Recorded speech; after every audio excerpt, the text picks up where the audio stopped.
Well, the legacy question is really interesting. We can get into that in a second because if this indeed plays out with Aaron Rodgers leaving, there's a really interesting sort of end period to how Packer fans are going to look at him.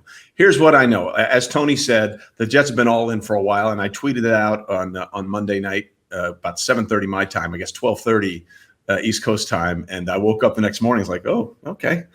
Quite a few texts and quite a few DMs about that one. I just know that there was a meeting going on between the two of them, and that means the Packers had to give the Jets permission. Okay, that's the thing to understand, because otherwise it's tampering.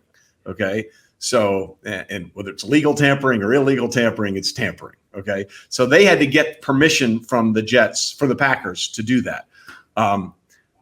The Packers are ready to move on.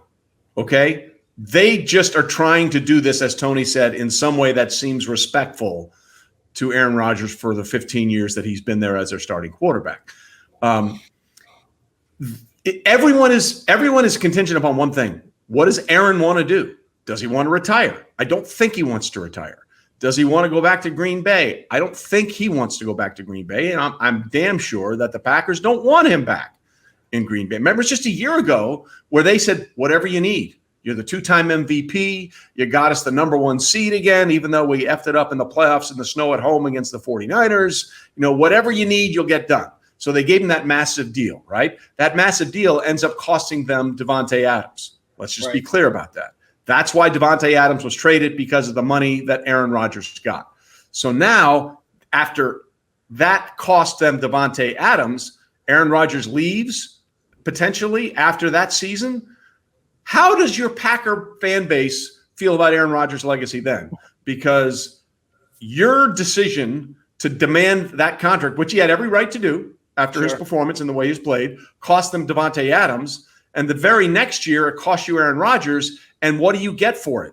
Literally nothing. You didn't make the playoffs after being the number one seed a year ago.